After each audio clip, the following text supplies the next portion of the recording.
అరే మిత్రమా, ఇలాంటి ఆర్థిక మోసాలు మీరు ఎప్పటికప్పుడు తెలుసుకోవాలనుకుంటే మన ఈ ఛానల్ని సబ్స్క్రైబ్ చేసుకుని బెల్ ఐకాన్ని గట్టిగా కొట్టే. Digital arrest. ఇద్దరు మహిళలను నగ్నంగా కూర్చోబెట్టిన సైబర్ కేటుగాడు. ఈ మధ్యకాలంలో డిజిటల్ అరెస్టు కేసులు పెరిగిపోతున్నాయి.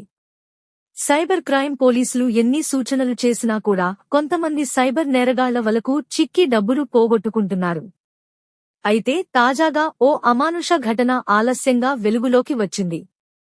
డిజిటల్ అరెస్టు పేరుతో ఓ సైబర్ కేటుగాడు ఇద్దరు మహిళలను ఏకంగా 9 గంటల పాటు నగ్నంగా కూర్చోబెట్టాడు.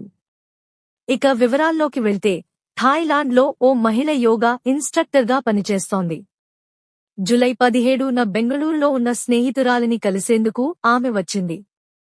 ఆ సమయంలోనే ఆ యోగా ఇన్స్ట్రక్టర్కు సైబర్ నేరగాడు ఫోన్ చేశాడు. మీరు జెట్ ఎయిర్వేస్కు చెందిన నగదును అక్రమంగా ట్రాన్స్ఫర్ చేశారని, వెంటనే కొలాబా పోలీస్ స్టేషన్లో హాజరు కావాలని చెప్పాడు. దీంతో ఆ మహిళ కంగారుపడింది. చాలా ఏళ్ల నుంచి తాను భారత్లో లేనని చెప్పింది. అయినప్పటికీ అతడు డిజిటల్ అరెస్టు చేస్తున్నానని బెదిరించాడు. ఆమె నుంచి 58,447 రూపాయలు బదిలీ చేయించుకున్నాడు. ఆ మహిళతో పాటు తన స్నేహితురాలిని పూర్తిగా సోదా చేయాలని వాట్సాప్ వీడియో కాల్ చేశాడు. గుర్తింపు కోసం పుట్టుమచ్చలు చూడాలని, నగ్నంగా ఉండాలంటూ బెదిరించాడు. ఇలా ఆ ఇద్దరు మహిళలను 9 గంటల పాటు నగ్నంగా కూర్చోబెట్టాడు. ఆ సైబర్ నేరగాడు ఎంతకీ వీడియో కాల్ కట్ చేయలేదు.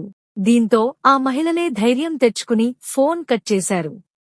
కొద్దిసేపటికి జరిగిందంతా మోసమని తెలుసుకుని బెంగళూరు తూర్పు విభాగం సైబర్ పోలీసులకు ఫిర్యాదు చేశారు. రంగంలోకి దిగిన పోలీసులు బుధవారం కేసు నమోదు చేశారు.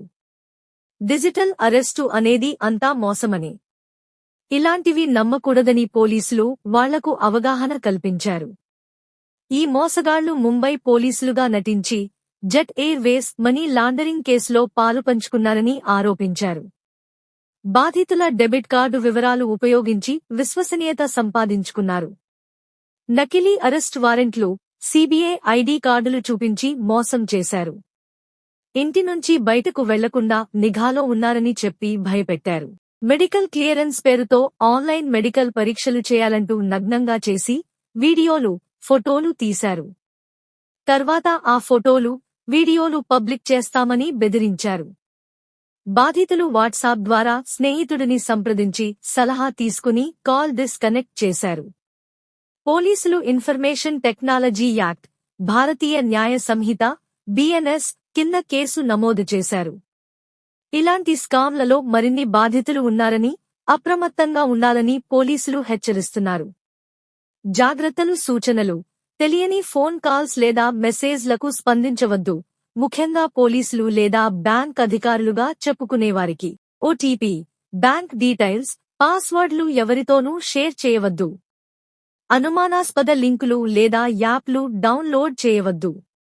ఇన్వెస్ట్మెంట్ ఆఫర్లు లేదా లాటరీలు వచ్చినప్పుడు వెరిఫై చేసుకోండి. సైబర్ మోసం జరిగితే వెంటనే 1930కు కాల్ చేయండి లేదా సైబర్ క్రైమ్ పోర్టల్లో ఫిర్యాదు చేయండి. రెగ్యులర్గా బ్యాంక్ స్టేట్మెంట్లు చెక్ చేసుకోండి. 2 ఫ్యాక్టర్ అథెంటికేషన్ ఆన్ చేసుకోండి. అవగాహన పెంచుకోవడానికి ప్రభుత్వ క్యాంపెయిన్లు ఫాలో అవ్వండి. డిజిటల్ అరెస్టు అనేది ఉండదు. పోలీసులు ఫోన్లో డబ్బు బదిలీ చేయమని చెప్పరు. వీడియో కాల్లలో ఎవరైనా నగ్నంగా ఉండమని చెబితే వెంటనే కాల్ కట్ చేసి పోలీసులకు తెలియజేయండి.